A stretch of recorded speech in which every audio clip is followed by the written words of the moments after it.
The situation is critical and it's terrible. Last night we had over 3,000 people here from communities that have been displaced by bandits and Boko Haram elements around Munya and Shiro local governments.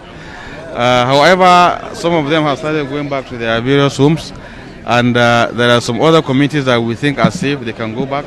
But the vast majority of them will have to remain here because their towns have been taken over by bandits and Boko Haram elements. Their wives have been seized from them.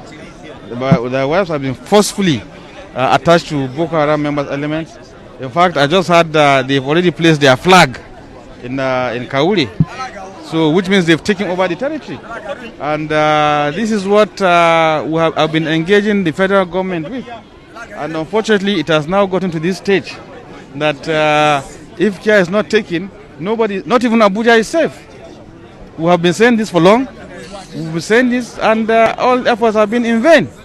I hope with the outcome of these banditry activities and terrorist activities, I hope the time has come now to see reasons for a very coordinated military action to take place so that we displace. The Boko Haram elements are trying to use these areas as their home, just like they did in Sambisa. Well, Sambisa is hundreds of kilometers away from Abuja, but Kaure is less than 2 hours drive to Abuja, so nobody is safe anymore. Not even Abuja is safe. So this is the time to act. But everybody, all hands must be on deck. All hands must be on deck. It's not for Niger State alone, no. It's for everybody to act.